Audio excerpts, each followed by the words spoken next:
Olá, pessoal. Bom dia para vocês. Quarta-feira, hoje é dia 14 de janeiro de 2026, meiozinho da segunda semana útil desse 2026, que já começou com ar de cansaço, assim, porque afinal de contas não houve férias no noticiário, não houve férias no mundo e as tensões vão se acirrando tanto no Irã quanto em Minneapolis e aqui no Brasil também, da mesma forma, elas vão se acirrando, deixando aí os nossos dias, cada dia que passa, mais desgastantes e, por que não dizer, também emocionantes, né? Eu confesso para você que começar o dia tendo que entender o Brasil que a gente deixou ontem, na hora de dormir, e que muda completamente durante a manhã, é um exercício que exige muita atenção e muita disposição, porque não é fácil você há de convir. Eu tenho certeza absoluta que ontem, quando você foi dormir, você pensava que o noticiário tinha se esgotado naquilo que você viu talvez no Jornal Nacional, ou aqui no N2, ou em qualquer uma das fontes aí à disposição da internet, mas não. Aí você liga aqui no Desperta e fala assim, meu Deus do céu, mas que mundo é esse? Como é que isso tudo eu não vi no dia de ontem? É isso que está acontecendo, né? Uma sequência muito rápida de acontecimentos, todos eles muito graves e fazem com que a gente acabe ficando angustiado com essa maratona de informações que obrigatoriamente a gente tem que cumprir, porque senão a gente já começa o dia desatualizado, né? E eu vou dizer para vocês o que tem de novidade durante o dia de hoje, que são as notícias que a gente vai apresentar aqui no Desperta para você. A primeira informação importante: o presidente Lula confirmou o advogado da Petrobras, Wellington Lima e Silva, como titular do Ministério da Justiça. Essa foi uma nomeação que surpreendeu todos os especuladores, porque toda vez, repara bem, toda vez que tem uma troca de ministro na esplanada e o ministério é importante, não estamos falando de Ministério da Pesca, essas coisas não, ministérios importantes, estruturantes do governo, né? Começa uma saraivada de nomes e depois a gente vai ver que, ao final do processo, o nome que sobra, que acaba sendo confirmado, não tem nenhuma relação com a lista que foi colocada primeiro por um bando de palpiteiros, né? Ou de lobistas querendo aí torcer por um nome ou por outro. Mas dessa vez o advogado Wellington Lima e Silva foi confirmado no Ministério da Justiça e você deve estar se perguntando quem é o Wellington Lima e Silva. Pois deixa eu te falar uma coisa, ele já teve 15 minutinhos de fama no governo da Dilma Rousseff, tá? Foi ministro da Justiça por 11 pequenos dias, né? Foi uma pequena permanência no Ministério da Justiça, mas é um advogado, estava na Petrobras, já passou pelo Ministério Público e é um homem que diz que vai fazer a vinculação entre a academia e os profissionais da segurança pública no Brasil. Ele tem como desafio aprovar os projetos do governo na área da segurança, que o ministro Ricardo Lewandowski, autor das propostas, não conseguiu e saiu do governo frustrado por isso, né? E ainda falando sobre o governo federal e sobre fatos que deixam a gente surpreso, ontem o Kleber Lourenço informou para a gente aqui que aquele general que queria matar o Alckmin, o Lula e o Xandão tinha sido liberado pelo Supremo para trabalhar no Comando Militar do Planalto. E é verdade, tinha mesmo. Nós vamos mostrar para vocês o documento e tudo mais. Só que depois de autorizar, o Supremo manda pedir explicações sobre que tipo de trabalho que ele vai fazer. Pode uma coisa como essa? É duro, né? Por falar em militares, há um clima de rebelião, de conflagração militar varrendo os Estados Unidos. Os habitantes de Minnesota, não só os de Minneapolis, né, que é a capital do estado, estão muito preocupados com o que está acontecendo lá e estão se sentindo oprimidos pelos agentes de fronteira e pelo pessoal do ICE, que o Trump mandou para lá com o objetivo mesmo de castigar a população. Inclusive, o New York Times de hoje está divulgando que as pessoas apreendidas pelo ICE nas ruas de Minneapolis estão sendo enviadas para um outro estado, estão sendo enviadas para o Texas, tá? E lá eles ficam escondidos, longe dos advogados, longe da família, sem ter quem grite por eles, né?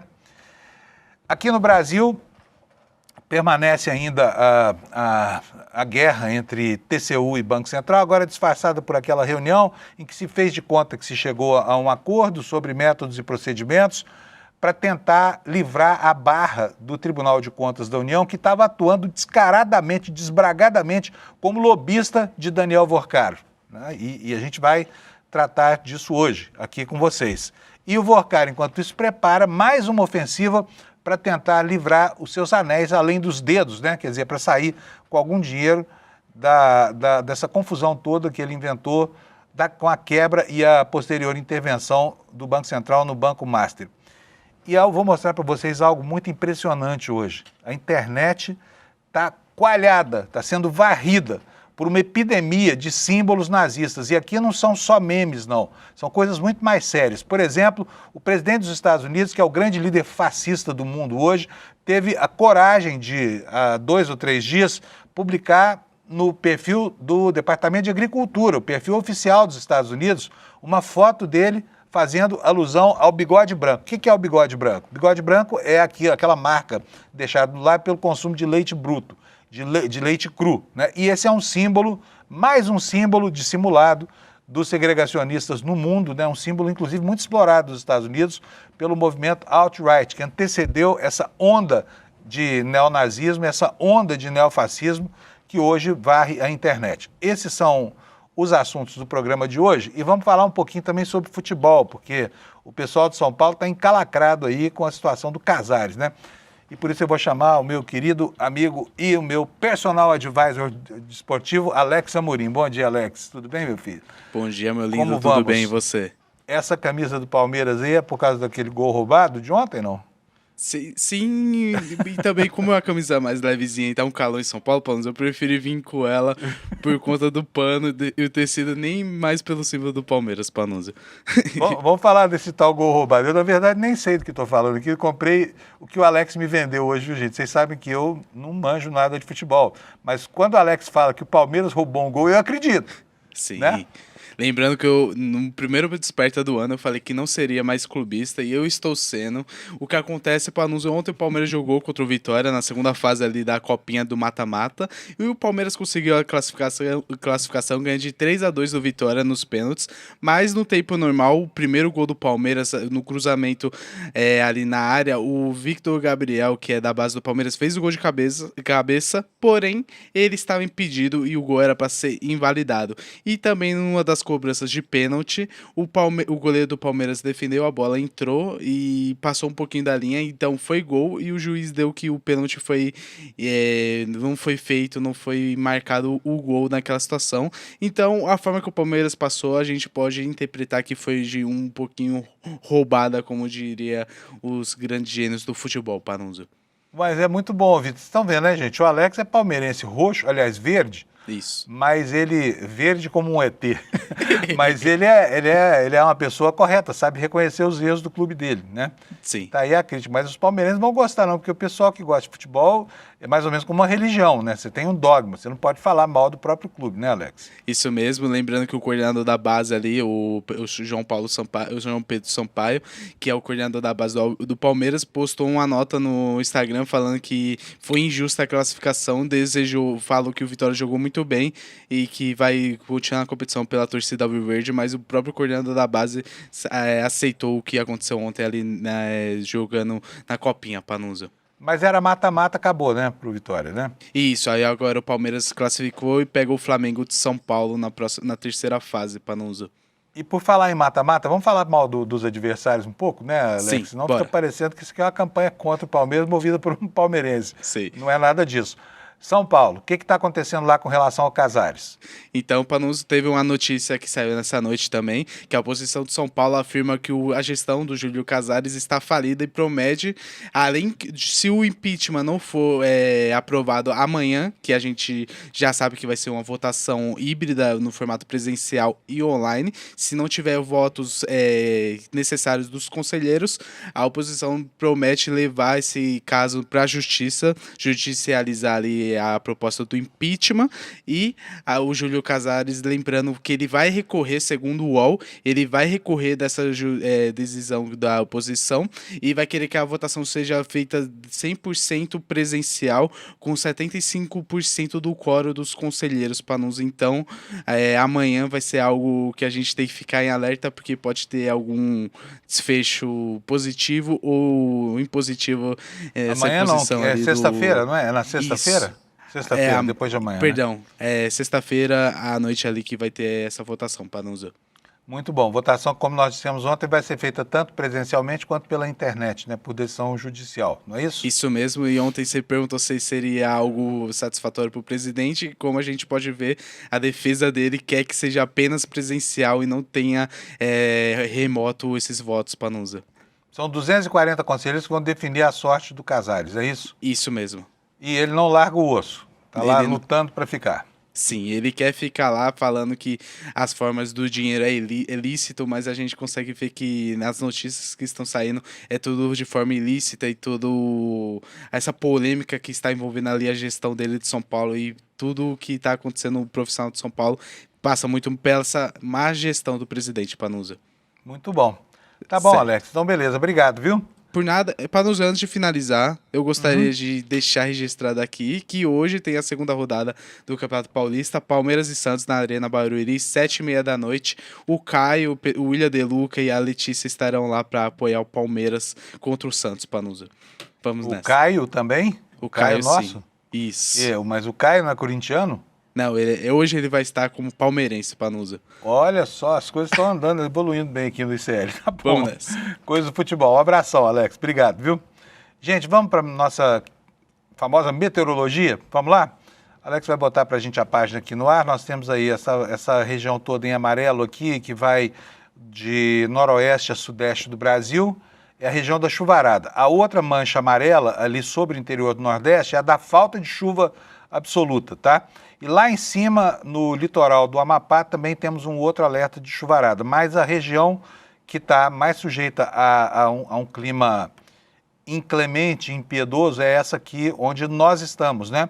Ela vai, olha, pega todo o Triângulo Mineiro, a região da Mantiqueira em Minas Gerais, sul de Minas, e desce pelo estado de São Paulo, do centro-norte até o centro-leste do estado, tá?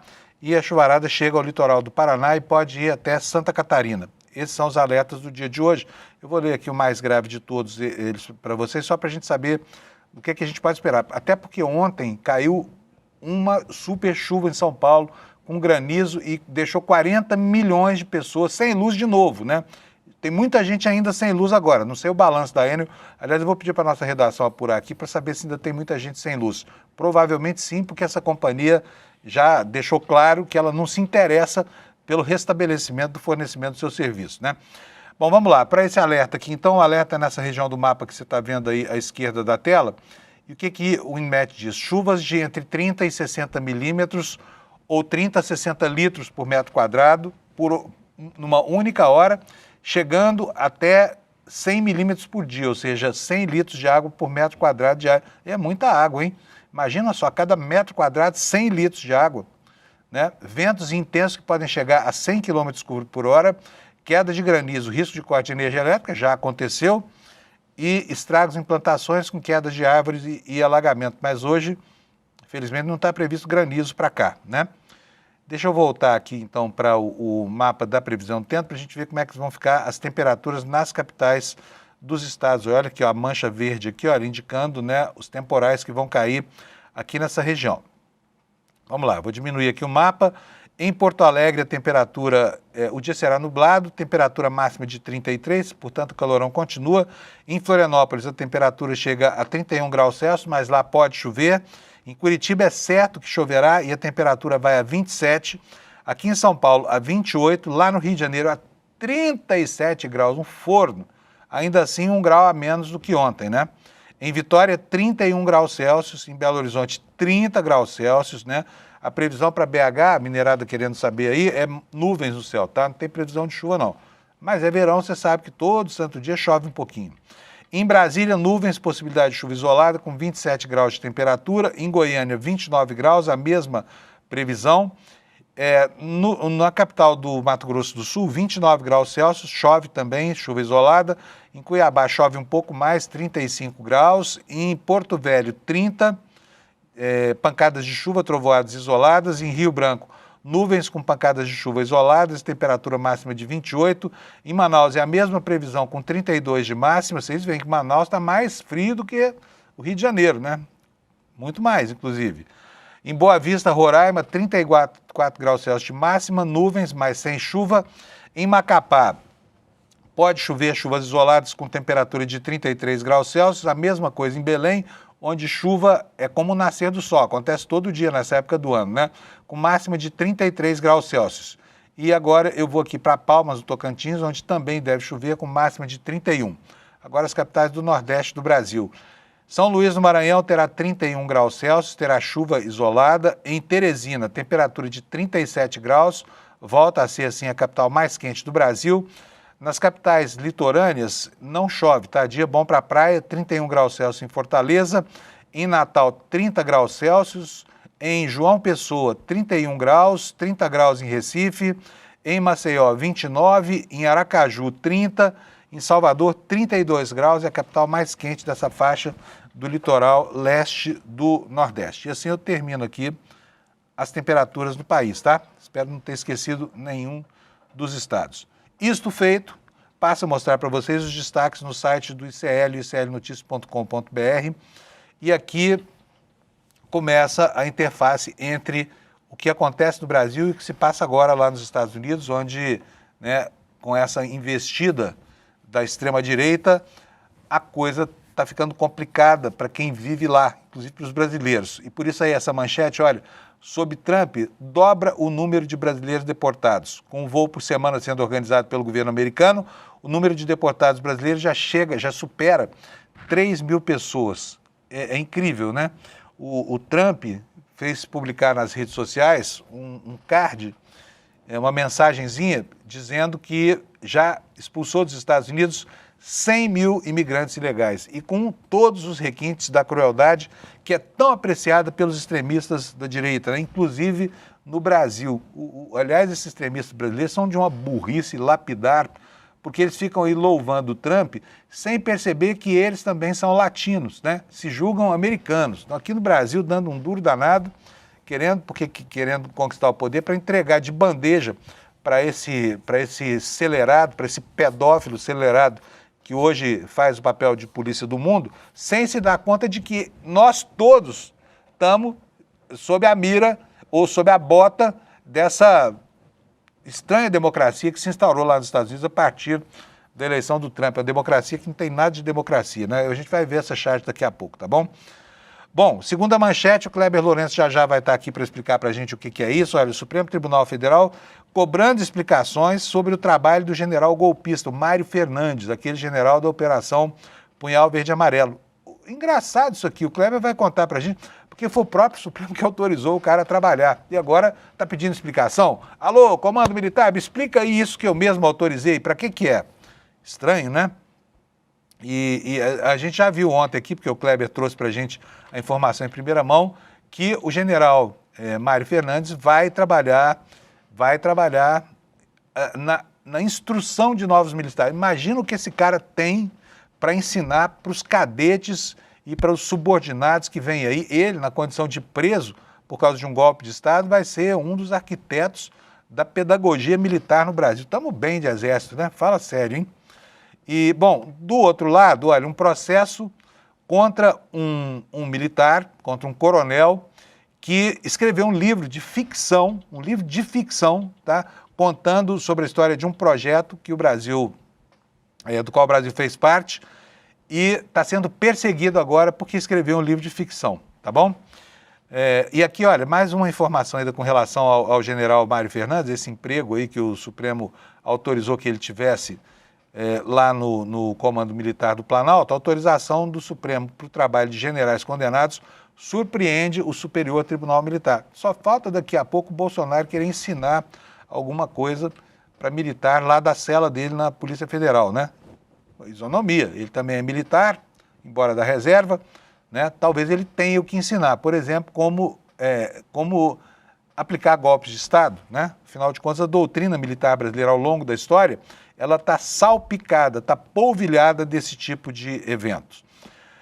Aqui sobre Minnesota, a notícia de que 10 promotores do Departamento de Justiça pediram demissão. Por quê? Porque o Departamento de Justiça, que seria o equivalente ao nosso Ministério da Justiça aqui, se recusa a investigar a morte brutal da Renee Good, né? Aquela mulher em Minnesota que foi morta covardemente por um dos verdugos da Gestapo do Trump, fazendo nada, só porque os caras achou que estava no dia de matar alguém, tá? É isso, esses são aqui os destaques. Já vou chamar logo o Kleber Lourenço, que está me esperando na redação já faz 5 minutos. Cadê o Kleber, Alex? Põe ele para a gente, por favor, no vídeo. Já vai entrar aqui. Aí, tá bonito o Kleber hoje. Bom dia, Panunzio. Bom dia, Kleber. Tudo bem? Tudo ótimo, e você? Tudo beleza. Kleber, primeiro eu quero, enfim, agradecer a você pela matéria que você colocou no ar ontem, trazendo para a gente em primeira mão informação de que esse general Mário Fernandes foi autorizado a trabalhar, né? Vou até aproveitar para mostrar aqui no nosso site. Deixa eu ver se eu acho aqui as matérias. Espera aí, Alex, não põe ainda não. Tá aqui, ó. É só jogar na busca Kleber Lourenço, aí já já está aqui, tá preparadinho aqui. É que eu me embanando aqui com tantas abas aqui que eu abro no meu navegador, mas tá aí, ó. STF cobra explicações sobre trabalho de general golpista. Explica para nós, Kleber, e me conta, mas não foi o Supremo que autorizou o cara a ir trabalhar lá? Olha, essa história dos generais golpistas trabalhando na formação e doutrinação do Exército está gerando uma confusão, assim, no mínimo, de trincar catedrais, Panunzio, para não dizer outra coisa. Catedrais é bom, hein? Muito bom. Para não dizer outra coisa. Primeiro, o ministro Alexandre de Moraes, ele autorizou, já retomando o assunto, até para ficar fácil para todo mundo, no final do ano passado ele autorizou o general Paulo Sérgio Nogueira a trabalhar no setor de doutrinação, e agora, em janeiro, ele autorizou o general Mário Fernandes, mais uma vez reforçando o autor do Plano Punhal Verde e Amarelo, aquele que visava o sequestro e o assassinato de autoridades, a também trabalhar no setor de doutrinação do Exército. Isso aconteceu, teve a solicitação na última sexta-feira e também a autorização no dia 9. E aí, depois de autorizado, o ministro Alexandre de Moraes decidiu cobrar do Exército agora explicações de como vai ser o trabalho do general Mário Fernandes nesse setor. Ou seja, uma coisa, no mínimo, exótica, já que, primeiro, o Alexandre de Moraes autorizou o general golpista a trabalhar na doutrinação e só agora ele vai cobrar as explicações. Diga-se de passagem, eu mesmo já cobrei essas explicações ao Exército, também perguntando qual seria o escopo de trabalho, se no caso do general Paulo Sérgio ele já começou o trabalho, se eles serão remunerados, qual será a remuneração deles por esse serviço. E até o momento eu não obtive resposta das Forças Armadas, do Exército especificamente. Eu cobrei um posicionamento novamente deles ontem e o retorno que eu recebi da assessoria de comunicação do Exército foi, Panunzio, nós não esquecemos de sua demanda, ao contrário, estamos trabalhando nela. Por ser um assunto sensível, há um cuidado maior na busca de informações mais corretas e fidedignas. Gente, que confusão dos diabos. O que autorizou antes de saber o que o cara ia fazer? Agora, assinte. Eu vou até pedir para o Anderson e para o Alex colocar para a gente o primeiro print que eu peguei da decisão do Alexandre de Moraes. Porque ele basicamente, acho que começa pelo final, o início dessa história vai de trás para frente. Primeiro autoriza, depois faz a solicitação ali das informações. Dá um prazo de 48 horas para perguntar quais vão ser a natureza das atividades, a descrição das atividades e qual vai ser a carga horária e o período de realização das atividades. Então, ficou uma coisa totalmente confusa. Esse foi o despacho que veio a público ontem sobre a situação. Muito que bem, muito que bem. O assunto não morre não, tem mais informação. O que mais que tem para falar sobre isso, Kleber? Olha, ainda sobre essa história também, a decisão do ministro Alexandre de Moraes causou espanto e surpresa, inclusive nos ministros do Superior Tribunal Militar. Isso mesmo, os ministros do STM ficaram surpresos. Eu conversei com a presidente do tribunal também, que falou que ficou surpresa com o assunto, que até, inclusive, cria uma situação muito particular. Por quê, Panunzio? O tribunal vai julgar a perda de patente desses militares, agora em fevereiro, como a gente já noticiou. E aí também abriu-se uma discussão de, caso eles percam essas patentes, eles vão poder continuar trabalhando no setor de doutrinação, eles vão poder continuar trabalhando dentro do Exército. No entendimento da ministra Maria Elizabeth Rocha, seria possível, mas ela entende que essa questão ainda precisa ser pacificada, que vai ser um longo debate e que há divergências na própria corte. Ela, inclusive, me confidenciou que levou o assunto aos membros do seu gabinete, inclusive até entre eles há uma discussão se, por perderem a patente, eles não poderiam continuar trabalhando, uma vez que não seriam mais da força, no caso o Exército, e outros dizem que, como o direito ao trabalho é um direito universal e ali também é um direito garantido na Lei de Execuções Penais, do condenado poder trabalhar para reduzir sua pena, ele poderia manter esse trabalho. Então, vai ser um longo debate, e aí preciso que fique claro também uma coisa, Panunzio. O STM está julgando só a perca das patentes. Quem precisa avaliar se eles vão se manter na força ou não, trabalhando na força, é o próprio comando militar, os generais. Atualmente, o comandante do Exército, Tomás Paiva, vai precisar avaliar isso, o que já é um absurdo, inclusive, porque dentro dessa história, quem enviou as solicitações de trabalho para o STF foi o Comando Militar do Planalto. Eu, inclusive, questionei também o Exército disso. Foram as defesas dos generais que fizeram a solicitação, e aí o CMP só fez o encaminhamento, ou o CMP ofereceu proativamente as oportunidades para os dois generais, e aí decidiu balizar a situação toda, que é outra coisa que não ficou clara nesse episódio todo, Panunzio.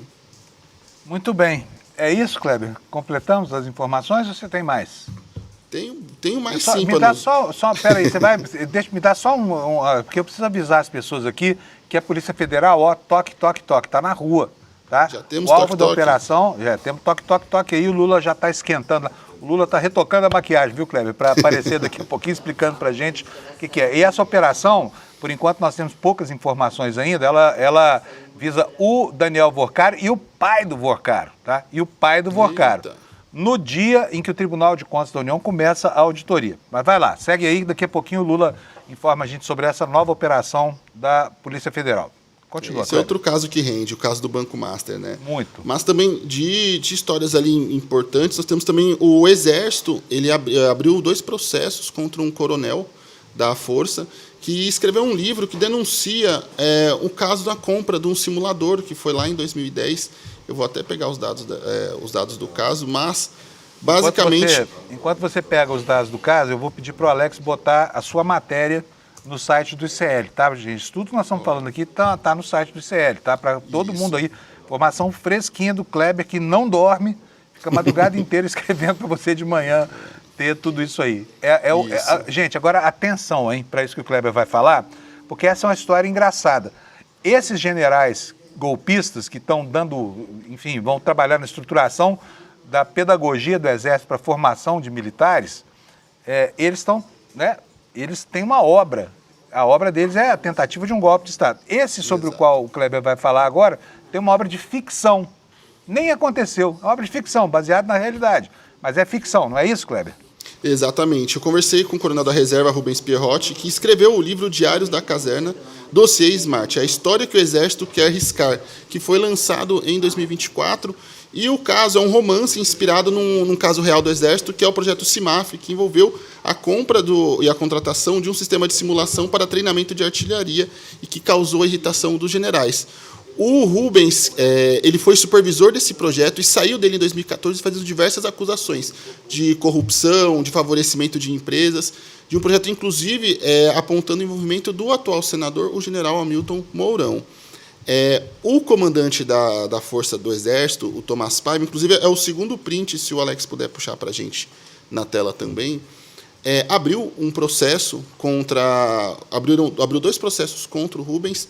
E nesses processos, o mais absurdo diante de tudo que foi apontado, o problema não foi as circunstâncias estranhas desse projeto, mas, segundo o comandante da Força, o fato do coronel ter apontado as irregularidades, de ter feito acusações ao Exército, é o verdadeiro problema, segundo ele, podendo causar repercussão negativa ao bom nome da instituição perante a sociedade. Sejamos francos que nos últimos anos, o Exército, no geral, as Forças Armadas, não têm um bom nome perante a sociedade dos mais diversos motivos, né? A gente vem falando disso nos últimos dias com bastante força, mas foi isso que o general comandante do Exército alegou ao entrar com um processo. E aí, dentro desses processos que foram abertos contra ele pode, inclusive, perder a aposentadoria, ele pode perder ali os direitos que ele tem como militar, e é muito engraçado, porque esse militar ele corre o risco de ser severamente punido pelo Exército,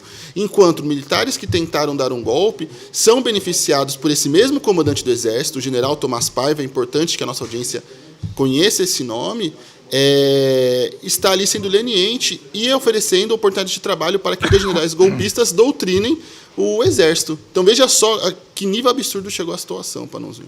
Meu Deus do céu.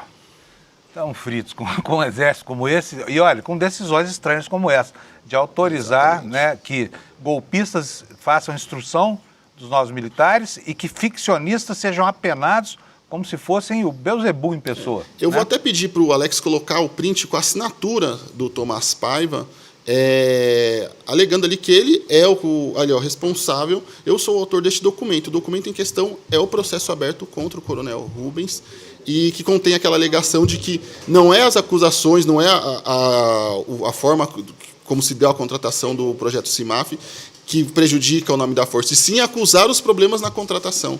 Então é uma inversão de valores absurda, Panunzio. No livro, o projeto CIMAF chama Projeto SMART, né?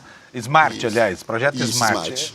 Enfim, é um livro de ficção. Eu agora estou louco para ler. Como é que é o nome do livro mesmo, Kleber? Você tem o nome do livro? Vou pegar de novo aqui. Vamos lá. Diários da Caserna, Dossiê Smart. É a história que o Exército quer riscar. E, bem, né, o título é quase profético, porque agora o Exército está tentando riscar a história de todo jeito, né? Bom, maravilha. Kleber, um abração para você. Obrigado mais uma vez por informar a gente tão bem aqui logo no comecinho da manhã, tá bom? Imagina, abraço, Panunzio. Vamos ver o que aconteceu com essa operação do Banco Master aí. Vamos ver. Agora o Lula já está quase terminando a maquiagem dele. Já ele está aqui com a gente. Enquanto o Lula não vem, vamos falar sobre algo que está acontecendo lá nos Estados Unidos. Primeiro de tudo, eu quero mostrar para vocês a capa do The New York Times de hoje, tá? Traduzido aqui para o português, tradução automática do Google.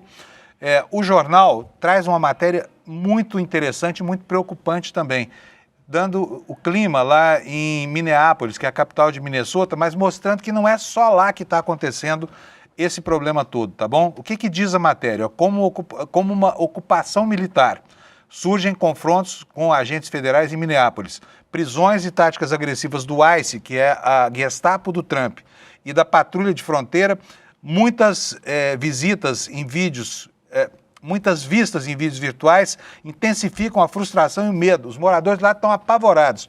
Eu não sei como é que é a sua bolha na internet, mas como eu sou uma pessoa preocupada com esse assunto, eu pesquiso esses prints, então o meu ex-Twitter tá cheio o tempo todo de imagens que eu muitas vezes penso, amanhã no Desperta eu vou colocar essa imagem aqui, mas elas são tão cruéis que às vezes a gente fala, não é possível, isso deve ser montagem, hoje em dia está muito difícil distinguir realidade da fantasia e isso pode ser uma peça de propaganda contrária, então não vou exibir. Mas olha, tem algumas cenas que doem na gente. Antes de ler para vocês aqui essas manchetes do New York Times e falar sobre isso, sobre a profusão de símbolo nazista que varre a internet hoje no mundo inteiro, eu quero mostrar para vocês um desses vídeos. Eu fiquei muito chocado, não é o único, não é o mais violento, mas é talvez um dos mais significativos que foram espalhados ontem, né? Para que a gente tome conhecimento da crueldade, da covardia e da virulência como a Gestapo do Trump está agindo contra a população de Minneapolis. O Alex vai rodar para a gente o vídeo. Roda, por favor, Alex.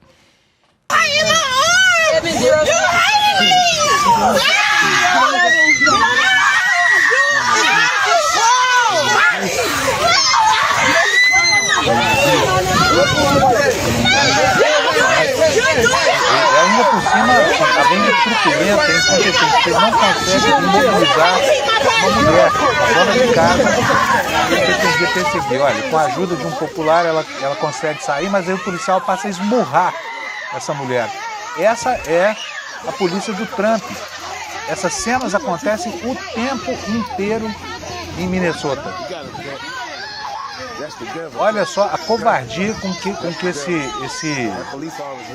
esse oficial da Gestapo do Trump age, pisa no rosto da mulher. Uma cena horrorosa de se ver, né? Tá bom, Alex, pode voltar aqui para mim? Isso é só para vocês terem uma ideia do que acontece nas ruas daquela que até outro dia dizia que era a maior democracia do mundo, que está a um passo de se tornar a maior ditadura da história. Falta muito pouco para isso acontecer. Falta apenas o Trump decretar a lei marcial, que é o que dizem alguns analistas americanos que pode acontecer, caso ele perceba que vai perder as eleições de meio de mandato que vão acontecer daqui a pouco, daqui a mais 5 meses, tá? Bom, vamos voltar aqui para o New York Times, então. Quero mostrar para vocês o que os americanos estão dizendo sobre isso, tá?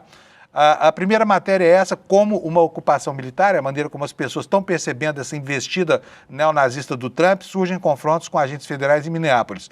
Segunda manchete é essa aqui, ó. ICE prendeu dezenas de refugiados em Minnesota e os enviou para onde? Para o Texas, né? Dizem os advogados. E os refugiados, muitos deles da Somália, passaram por exames de segurança. O governo Trump prometeu reexaminar milhares de casos de refugiados, provavelmente para agravar as punições contra eles, né? E aqui na capa uma foto, né, de um dos muitos eventos que acontecem todo santo dia lá nos Estados Unidos. Vamos ver essa primeira matéria aqui? Olha só, olha, essa aqui tem uma sucessão de slides aqui na capa mostrando qual é o clima. Nessa foto, a gente vê um policial dentro do carro com vidro quebrado. Lá nos Estados Unidos, assim como no Brasil, é proibido invadir um carro para tirar alguém de lá sem ordem judicial. Olha, mulheres, né? O uso de armamento não letal e até de armamento letal, como a gente viu na semana passada. O que diz essa matéria aqui? No terceiro parágrafo adiante, porque ele começa descrevendo alguns casos. Ele diz o seguinte, ó, em Minneapolis e arredores nos últimos dias, em bairros residenciais tranquilos e até em movimentados distritos comerciais, em postos de gasolina, em estacionamentos de grandes lojas, cenas caóticas semelhantes estão se desenrolando, uma escalada de tensões entre moradores e agentes federais, enquanto o governo Trump intensifica a repressão à imigração em Minnesota após o assassinato de René Good por um oficial de imigração na semana passada. Aqui, um deputado crítico do Trump, né? Parece que a nossa comunidade está sitiada pelo próprio governo federal, disse o deputado estadual Michael Howard, um democrata, cujo distrito inclui Richfield, onde o funcionário da Target, que é um personagem que o jornal descreve aqui na abertura da matéria, foi capturado na última segunda-feira. Olha aqui, ó, a cena é essa aqui, ó, um policial do ICE chega, ele é filmado por essa pessoa que tem metade do tamanho dele, e aí os brutamontes avançam para cima dele e o levam com toda a brutalidade para dentro da viatura, onde sem mandado, sem ordem judicial, sem autorização para nada, os capangas do Trump levam a pessoa. Deixa eu mostrar outra reportagem aqui para vocês. Vou traduzir para que vocês possam ler, mas a disciplina diz, ó, ICE prendeu dezenas de refugiados em Minnesota e mandou para o Texas, né? Eu acabei de falar isso, refugiados, muitos deles da Somália, passaram por exames de segurança antes de virem para os Estados Unidos. O governo Trump prometeu reexaminar milhares, depois de milhares que vai reexaminar, né? Mas está aí essa imagem horrível desses capangas, esses jagunços neonazistas, que estão aí sempre mascarados, porque não tem coragem de mostrar o rosto. E olha, eu vou dizer para vocês, o mundo vai cobrar caro por essas imagens, porque essas são as mesmas imagens que a gente já viu, né? E a gente vê até hoje com tanto medo de que isso se repita durante a Segunda Guerra Mundial. Enquanto isso, o presidente dos Estados Unidos, né, ele faz divulgar nas redes sociais esse card, que você vai ver aí na tela. 100 mil vistos já foram revogados. Essa informação está no perfil do Departamento de Estado no Twitter, está dizendo, o Departamento de Estado já revogou 100 mil vistos, incluindo 8 mil de estudantes, 2.500 de visas especiais para indivíduos que se encontram sob a persecução criminal do governo dos Estados Unidos. E aí a ameaça, nós vamos continuar a deportar esses caras para manter a América segura. É mole isso? Vamos continuar aqui na sequência aqui dos slides que eu preparei. Aconteceu algo... Peraí, tira da tela para mim, porque esse aí eu vou mostrar em seguida. Quero mostrar para vocês algo assustador, realmente assustador, que está no perfil de um outro órgão público dos Estados Unidos, tá? Esse agora é o Departamento de Agricultura, porque a propaganda neonazista feita pelo Trump, ela escoa por todos os canais possíveis. É uma enxurrada. Lá nos Estados Unidos isso tem nome, chama Firehosing of the Fakehood, ou Falsehood. Essa peça aqui, no entanto, é a mais abominável de todas. Mostra para nós, por favor, Alex. Olha só. The Milk Mustache is back. O bigode branco está de volta. O que é isso aqui? E embaixo vocês veem a expressão beba leite integral. O leite tem sido utilizado como um símbolo dos movimentos segregacionistas, especialmente desde que o alt-right, que é uma entidade lá, é um movimento da extremíssima direita americana, o adotou não só por causa da cor do leite, mas porque supostamente os brancos de ascendência ariana não teriam nenhum problema com a digestão da lactose. Então, beber o leite é para gente branca, e o leite que é branco, Isso tudo acabou se transformando num símbolo segregacionista dos Estados Unidos, né? E o Trump aparece ele mesmo nessa fotografia, bota aí na tela pra gente, fazendo propaganda com um bigodinho branco, né? Olha aí, olha, o perfil do Departamento de Agricultura, como eu falei, tá? Essa aqui é uma apropriação que está correndo na internet. Trocaram a cara dele pela cara do Hitler, né? E a expressão em cima muda, ó, o bigode preto está de volta. Agora, esse símbolo de segregacionismo já foi utilizado por outras pessoas no Brasil. Olha aí, o Bolsonaro, Felipe Martins e o ex-presidente da Caixa Econômica Federal, aquele que é especialista em assediar funcionários, tomando leite aí numa live lá no Palácio da Alvorada, mais uma vez, para consagrar esse símbolo do movimento segregacionista ao qual eles são ideologicamente vinculados. E aí embaixo você tem uma outra foto do Bolsonaro junto com agricultores no Paraná, mais uma vez tomando leite. E esse símbolo é um símbolo que muitas vezes aparece dissimulado, porque quando você fala, mas isso é um símbolo nazista. Não, estava só tomando um copo de leite, não tem nada a ver. Tá? Outros símbolos já foram claramente adotados por personalidades aqui do Brasil. Vocês podem ver aí o Roberto Alvim, né, numa transmissão oficial, fazendo às vezes de Goebbels, que era o ministro da comunicação do Hitler, numa pantomima execrável, que valeu inclusive a demissão dele, porque essa cena foi demais, inclusive, para os padrões do governo Bolsonaro. E embaixo, o Felipe Martins, neonazista, fazendo o símbolo do White Power, né, WP, é esse o símbolo, ao lado do presidente, então, do Senado, Rodrigo Pacheco. Agora, estranhamente, a internet começou a ser varrida também por outro tipo de símbolo. A moda está pegando, tá? Quero mostrar para vocês essas fotografias aqui. Não sei se você já viu isso, talvez não tenha visto, porque isso está correndo a boca miúda aí pela internet. Isso é uma festa de formatura lá em Mossoró, no Rio Grande do Norte, em que uma criança de 12 anos, um menino de 12 anos, aparece vestido com o uniforme da SS, com a cruz gamada pendurada no pescoço, a suástica, e ele faz até o sig-heil, que é aquele gesto com o braço estendido, que é uma saudação ao... Isso é no Brasil, tá, gente?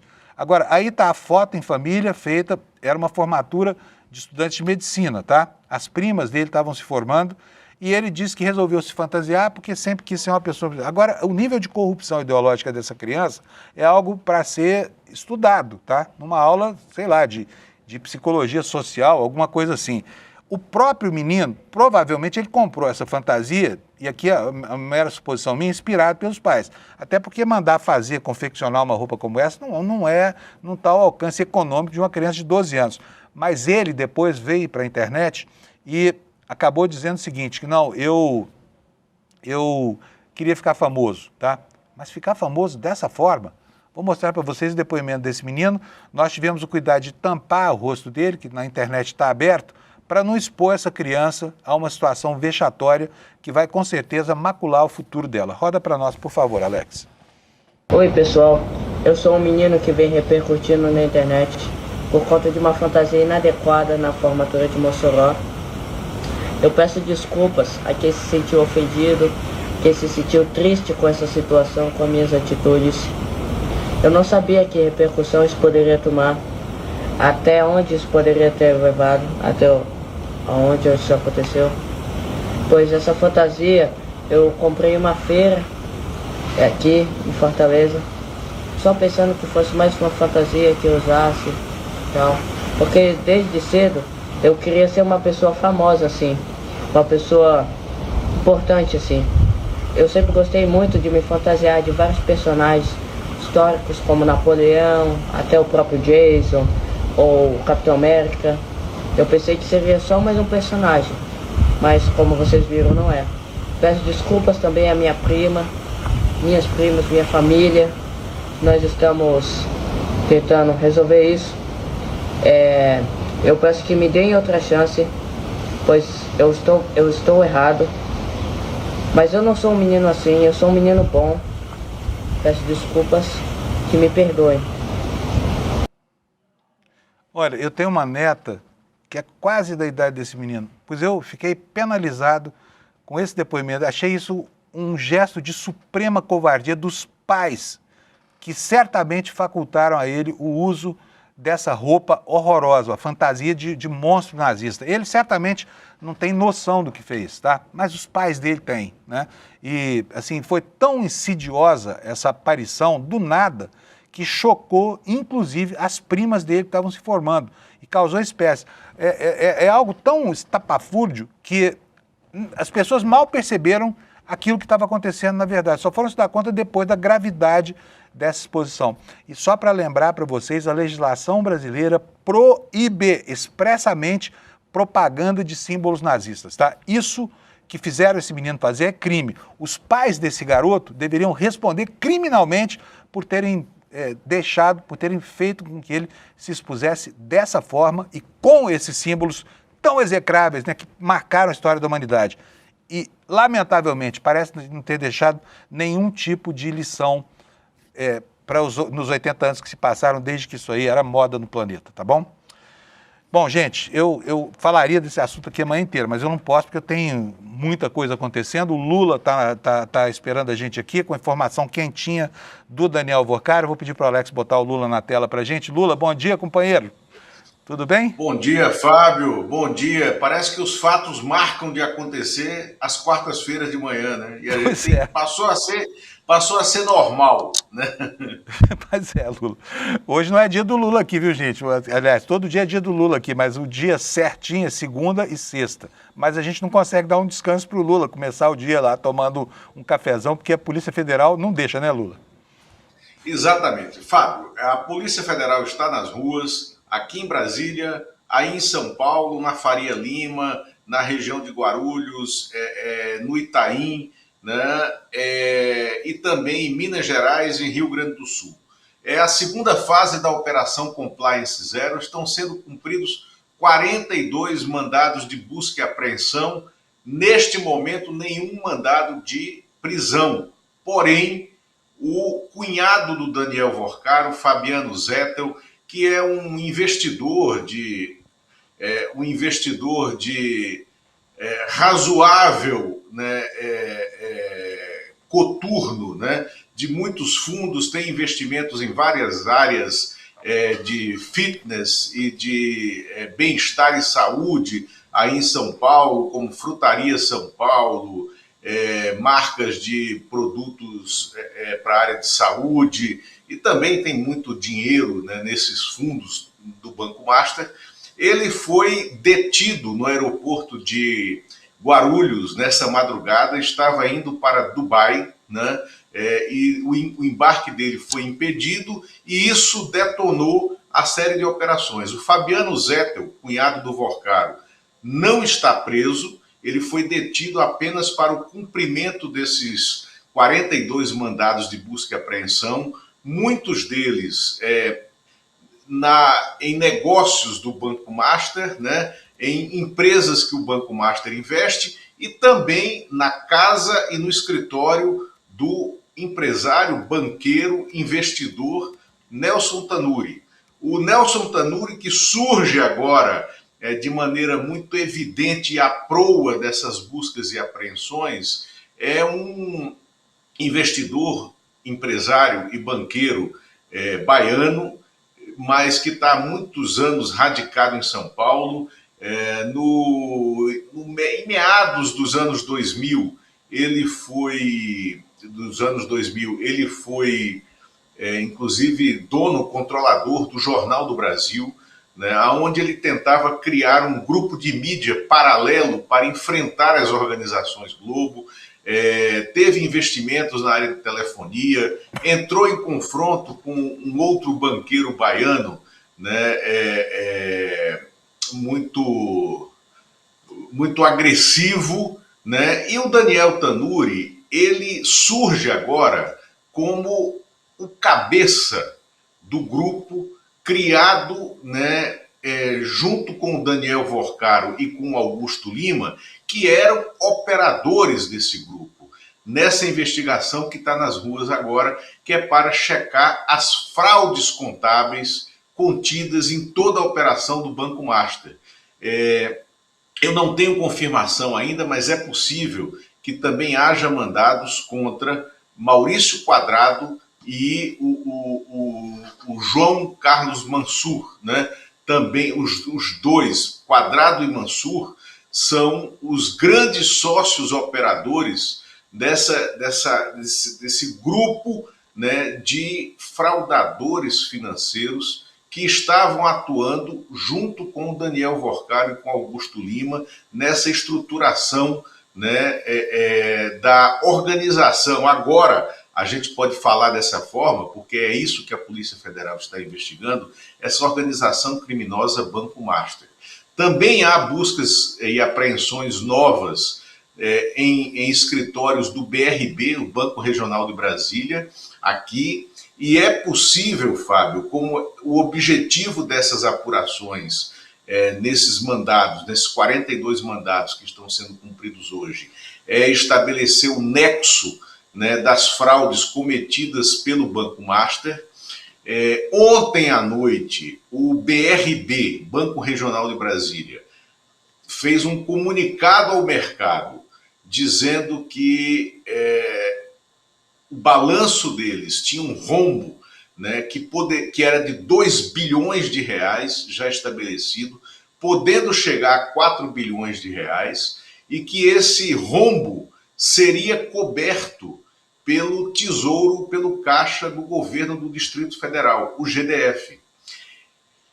Na semana passada, o governador do Distrito Federal, Ibanez Rocha, que está encerrando um período de 2 mandatos eleitorais, disse que o caixa do governo do Distrito Federal estava vazio para pagar as contas correntes do GDF e que poderia haver atrasos, né, em alguns pagamentos e não iria acontecer as reposições inflacionárias programadas para diversos setores do funcionalismo do GDF e que era hora de apertar os cintos. E agora a gente sabe o porquê.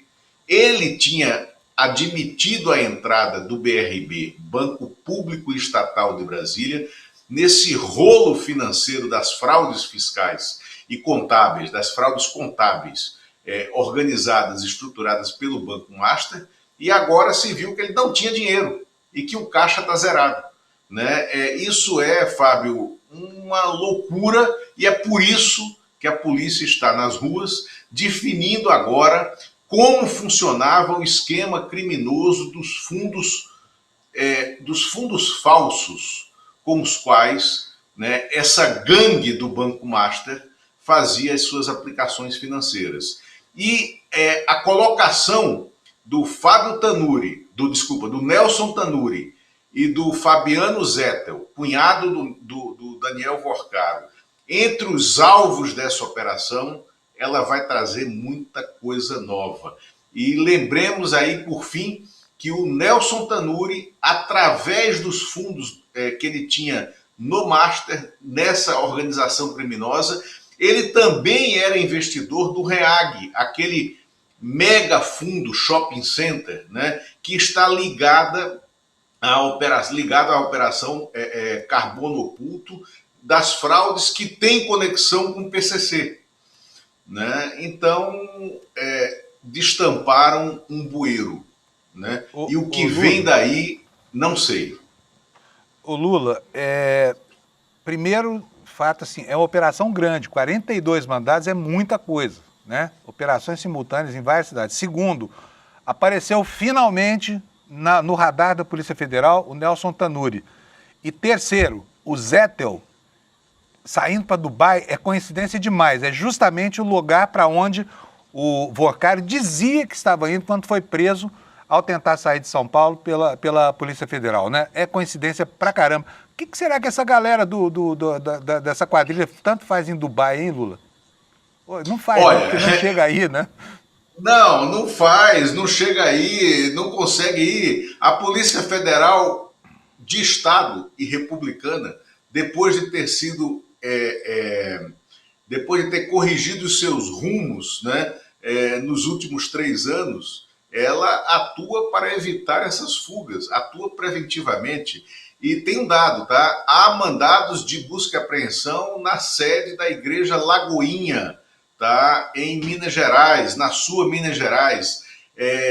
denominação evangélica ligada ao Vorcaro. O Vorcaro foi pastor dessa igreja, que é comandada pelo pai dele. O pai dele também é alvo, o pai do Daniel Vorcaro também é alvo de busca e apreensão. Estão me informando aqui agora, enquanto a gente conversa. Tá? Então, e o pai do Daniel Vorcaro, vocês lembram, há 2 semanas, circularam fotos nas redes sociais da mansão inacreditável que ele está colocando à venda em Miami por 185 milhões de reais. É uma mansão estapafúrdia, cinematográfica. Isso tem quem? uma Quem? quadra, O Vorcaro? o pai do Vorcaro. O pai do O pai Vorcaro? do Vorcaro tinha colocado à venda, ele tem negócios imobiliários na Flórida, e ele tinha colocado à venda uma mansão que está no nome dele. Essa mansão tem uma quadra oficial de basquete, né? Ela tem uma pista de boliche dentro dela, no subsolo, né? No basement. Boliche? Uma pista de boliche, e se eu não me engano, estou falando aqui de cabeça, ela tem 28 quartos, 28 suítes, tá? É uma mansão inacreditável. Então, maior do que muito pai do Vorcaro, inclusive.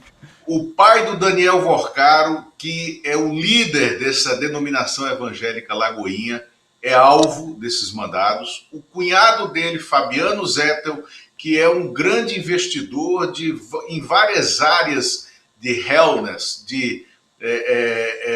de fitness, né? E da Frutaria São Paulo, e de drogarias aí em São Paulo, e é um sócio, né, dessa estruturação de negócios suspeitos do Daniel Vorcaro. Também é alvo. O banqueiro, empresário, investidor Nelson Tanuri, que é um velho conhecido da Polícia Federal Brasileira, também é alvo dessas buscas e apreensões. O Daniel Vorcaro, o sócio dele, Augusto Lima, né? Então, a Polícia Federal está nos escritórios do banco e da REAG Investimentos, na Faria Lima também, no BRB aqui em Brasília. E essa operação, ela trará, Fábio, muitas novidades para esse caldo explosivo de apurações do caso Banco Master. E já com um reflexo imediato no caixa do governo do Distrito Federal. Bom, eu achei que o líder dessa igreja da Lagoinha fosse aquele Valadão, que na morte de um personagem aí conturbado, aquele menino que matou a filha da Daniela Pérez, falou assim, morreu agorinha, não era ele, era o pai do Vorcaro, o líder da igreja? Não. Eles são sócios nessa denominação, tá, Fábio? O pai do Vorcaro tem participação nisso também, tá? Quer dizer, é um negócio mesmo, não é uma igreja, isso é uma empresa. Não, é um negócio, é uma empresa, exatamente. Aí você que frequenta a igreja da Lagoinha, presta atenção, tá, no que estão fazendo da sua fé, tá? Fé demais, às vezes, olha, raciocínio, inteligência de menos, tá? Presta atenção, onde é que você vai entrar, onde é que está indo o seu dízimo, para essa quantidade de vigaristas aí que operam aqui na Faria Lima, né, o Lula? Exatamente. Bom, Lula, brigadíssimo, viu, pela sua pronta intervenção aqui. O Lula não se cansa de trabalhar, viu, gente? Foi ele que nos alertou aqui para o fato dessa operação, ele que talvez seja a melhor fonte sobre Banco Master hoje no Brasil. Lula, valeu, muito obrigado, viu? Amanhã você já está convidado para vir aqui falar sobre a repercussão da operação, tá bom? Maravilha, abraço, tchau. Abração, Lula, tchau, tchau. Gente, que confusão, hein? Olha só, 3 coisas. Nelson Tanuri, anota esse nome, tá? Esse nome tem uma certa ubiquidade. Ele está em tudo quanto é escândalo que aconteceu no Brasil ao longo dos últimos 30 anos. Segundo, esse Fabiano Zettel, né, fugindo para onde? Para Dubai. Era o mesmo lugar que o Vorcaro estava indo. E terceiro, a Igreja da Lagoinha, né, que agora se descobre, na verdade, era uma empresa com a participação desses maganos aí do mercado financeiro, provavelmente investindo o dízimo dos seus fiéis, né, nas picaretagens de Daniel Vorcaro e Companhia Limitada. E eu, antes de encerrar, já são 7h59, eu preciso dizer para vocês que o TCU, aquele tribunal que está atuando como lobista no caso do Daniel Vorcaro, começou ontem a inspecionar o Banco Central porque não gostou da intervenção e da liquidação do Banco Master. Vou me despedir de vocês, não vai dar nem tempo de chamar aqui, mas eu vou chamar rápido. Olha, Mapa da Mina, é domingo, dia 29, né? Aliás, não é domingo, não, é quinta-feira, dia 29. Não é domingo, é quinta-feira, dia 29 de janeiro, tá? Inscreva-se, tá? Vá aqui no despertascl.com.br, faz lá a sua inscrição. Esse cara realmente entende de mercado financeiro, tá? Tem uma visão crítica e é bom pra caramba dos prognósticos. Vai ver no que ele vai projetar para 2026 e como foi o resultado das projeções dele em 2025. Um abração para você, obrigado pela sua audiência. Amanhã às 7 da manhã nós estamos aqui de novo para continuar falando sobre este nosso país complicado chamado Brasil. Tchau, obrigado pela audiência. Quantos golpes aconteceram no mercado financeiro em 2025? Teve Banco Master, teve o faraó lá dos bitcoins. Agora, teve muita gente que não caiu em nenhum desses golpes, que não comprou COI, que não comprou CDB do Banco Master. Sabe por quê? Porque assistiu o Mapa da Mina em 2025. O encontro que a gente faz todos os anos em janeiro para fazer nossas previsões e alertas sobre o ano que está por vir. O Mapa da Mina 2026 vai acontecer no dia 29 de janeiro, uma quinta-feira, às 8 horas da noite. E você pode participar gratuitamente. Em 2025, a gente acertou todas as previsões. E a gente vai trabalhar muito para fazer boas previsões em 2026 também.